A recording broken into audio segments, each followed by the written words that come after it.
My son is back living with me. He loves his little bedroom. Just sitting down and having time together, it's amazing.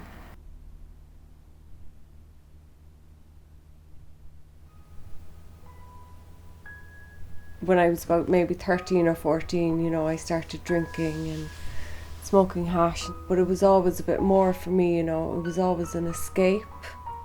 When other people were stopping, I wasn't stopping. I was always taking it that little bit further.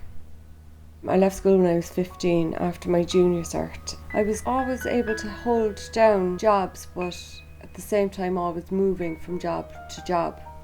My drug taking progressed to heroin, and heroin then took over everything. It was all I was interested in, full stop.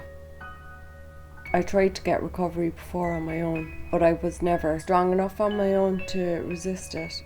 It kind of got really bad. I was on heroin for 10 years. My life was completely out of control. I got into a relationship and I became very isolated with that person, and it was a very controlling relationship. It was violent. I was isolated from my family, and my son left me that summer to go and live with his dad, which he always did in the summers for summer holidays. This time he said he wasn't going to come back. For a while I was thinking that's okay, because all I wanted to do was take heroin. But when he was due to come back in September and I knew he wasn't coming back, that's what pushed me to get help. I literally just left the house with nowhere to go. I left everything behind me, and then I rang a friend who brought me to a meeting, and then I went into treatment a couple of days later. When I left, I still had nowhere to live. I'd say for about 6 or 7 months I was couch surfing, and that was a lot of pressure. That was a lot of stress in early recovery, Sleeping in people's houses, you feel like you're in the way, you're invading their space. I just felt like I was burdening people. I was looking on Daft, but it's hard to find a landlord that accepts HAP. In the full year that I was looking, I actually only had 2 viewings, and the landlord then would take the person who wasn't using HAP. It was tough, it was very tough. I got a phone number then for Anne-Marie and Simon.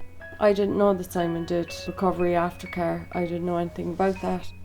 A couple of weeks later, she offered me a room in the aftercare house, and it was brilliant to have a base. It was a normal house in a normal estate. I was there for about 6 months, and then through Simon I got this house that I'm in now. I'm here now about 4 months and I love it.